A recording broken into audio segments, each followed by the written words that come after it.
Olá, boa tarde. Você acompanha agora as principais notícias do Brasil e do mundo desta quarta-feira.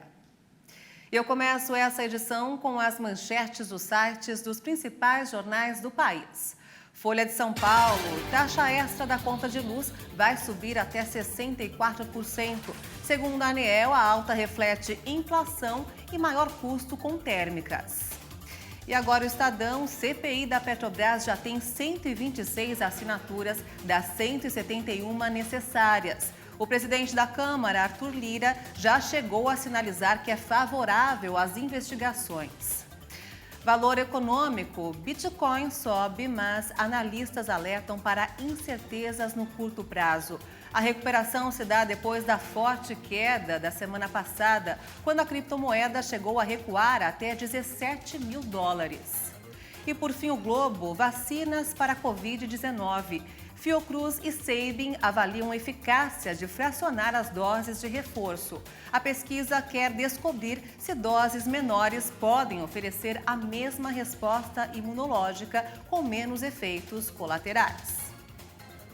O Ministério da Saúde confirmou mais 2 casos de varíola do macaco no país. O total agora é de 11 casos. Os novos pacientes são de São Paulo, com histórico de viagem para a Europa. De acordo com o Ministério da Saúde, os homens infectados pela varíola do macaco, com 36 e 38 anos de idade, têm histórico de viagem para a Europa.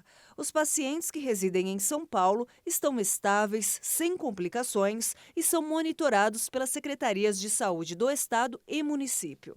As novas detecções de contaminados pelo vírus foram feitas pelo laboratório Adolph Lutz, em São Paulo, por meio do método de isolamento viral. Segundo o Ministério, todas as medidas de contenção e controle da doença foram adotadas imediatamente após a comunicação de que se tratava de um caso suspeito de varíola do macaco, com o isolamento dos pacientes e rastreamento dos seus contatos.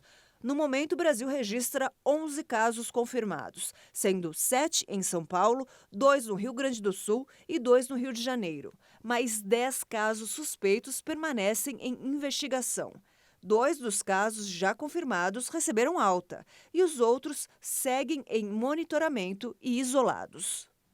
A Agência Nacional de Energia Elétrica aprovou um novo aumento de mais de 70% nos valores de bandeiras tarifárias. A proposta vale para as bandeiras tarifárias amarela e vermelha 1. A diretoria da ANEEL aprovou os novos valores das bandeiras tarifárias, cobrados de forma adicional na conta de luz, de acordo com as dificuldades de geração de energia. A proposta aprovada traz aumentos na ordem de 60% nos valores das bandeiras tarifárias amarela e vermelha. O valor da bandeira amarela deve ser aumentado em 59,5%, passando de R$ 1,87 a cada 100 kW consumidos para R$ 2,98. Já a bandeira vermelha 1 vai de R$ 3,97 para R$ 6,50 a cada 100 kW. Alta de 63,7%. O patamar mais caro da bandeira, a vermelha 2, passou de R$ 9,49 a cada 100 kW para R$ 9,79, aumento de 3,2%. A Agência Nacional de Energia Elétrica destacou que, apesar dos aumentos, os patamares seguem abaixo da chamada bandeira de escassez hídrica, que foi adotada até abril deste ano para bancar os altos custos da geração. A definição dos valores não significa sua aplicação imediata, já que a bandeira tarifária é definida mensalmente pela agência reguladora. Apesar da vigência dos novos patamares começar a partir de julho, a expectativa é que seja mantida a bandeira verde, sem cobrança adicional nos próximos meses.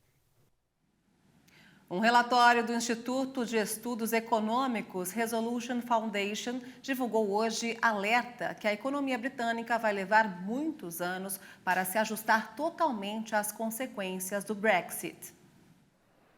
O texto afirma que a saída do Reino Unido da União Europeia vai pesar sobre o poder de compra das famílias no longo prazo. A publicação do estudo ocorre no mesmo dia em que autoridades britânicas anunciaram um novo aumento histórico da inflação, que alimenta uma grave crise do custo de vida no país. A pesquisa afirma que o acordo comercial que rege as relações com o bloco europeu vai ter o efeito de reduzir o rendimento das famílias, sobrecarregadas pela fraqueza da libra e pela queda dos investimentos e do comércio. Ao longo da próxima década, o país vai ter uma produtividade 1,3% inferior do que num cenário sem Brexit. Os salários ajustados pelos efeitos da inflação vão cair 470 libras por pessoa por ano, o equivalente a quase R$4.000. O estudo afirma que foi a maior mudança na relação do Reino Unido com o resto do mundo em quase meio século e constata que a saída parece pesar na abertura e na competitividade da economia britânica em geral. As empresas do país tiveram que se adaptar. Por causa da burocracia extra, optam por enviar diretamente para um único país da União Europeia e usar distribuidores no bloco, em vez de exportar diretamente para mercados menores. O Senado dos Estados Unidos prepara um pacote para restringir a posse de arma de fogo entre a população. A medida foi motivada pelos recentes casos de violência que chocaram o país. Senadores americanos revelaram nesta terça-feira um projeto de lei para restringir o acesso a armas de fogo, em um esforço bipartidário para conter a epidemia de violência armada que assola o país. Os legisladores chegaram a um pacote de reformas limitado, mas que é considerado o primeiro controle federal significativo em uma geração. Em um comunicado, o líder democrata no Senado, Chuck Schumer, afirmou que a legislação urgentemente necessária é um avanço e vai salvar vidas.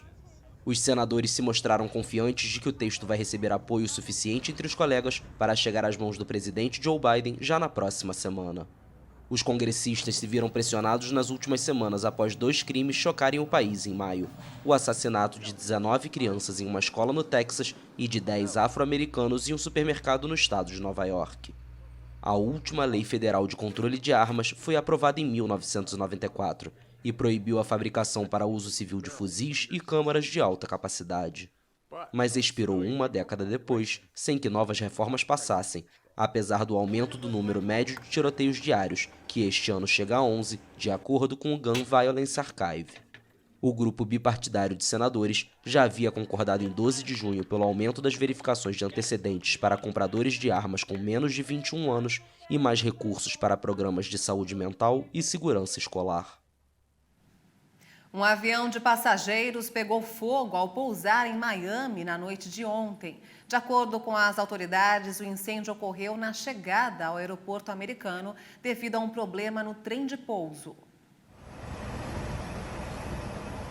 Os bombeiros de Miami disseram que 3 pessoas foram hospitalizadas, mas nenhuma morte ou ferimento grave foi relatado entre os 140 passageiros a bordo. A Red Air, uma companhia aérea dominicana de baixo custo lançada em novembro de 2021, disse que o avião estava chegando de Santo Domingo, capital da República Dominicana, quando encontrou dificuldades técnicas. A agência do governo americano encarregada de investigar os acidentes da aviação civil anunciou o envio de uma equipe de especialistas para o local. O narcotraficante conhecido como Pablo Escobar brasileiro foi preso na Hungria. Ele estava com um passaporte mexicano falsificado e não reagiu à prisão. Em cooperação com a Interpol, a polícia brasileira prendeu Sérgio Roberto de Carvalho, chamado pela imprensa de Pablo Escobar brasileiro, um ex-policial que usava documentos falsos para burlar autoridades europeias. O escritório de investigação da polícia húngara de resposta rápida, em cooperação com o Centro de Contra-Terrorismo húngaro, prendeu em Budapeste um dos traficantes mais procurados do mundo. A organização criminosa liderada pelo brasileiro é responsável pelo contrabando de pelo menos 45 toneladas de cocaína entre 2017 e 2019.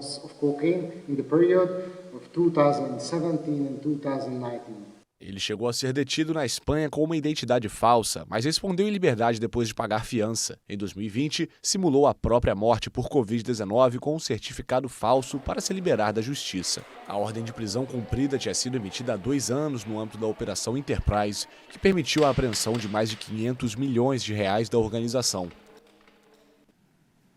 E essa edição fica por aqui. Eu volto logo mais no Jornal das 18h30 com outras informações. Obrigada pela sua companhia e até lá. Tchau.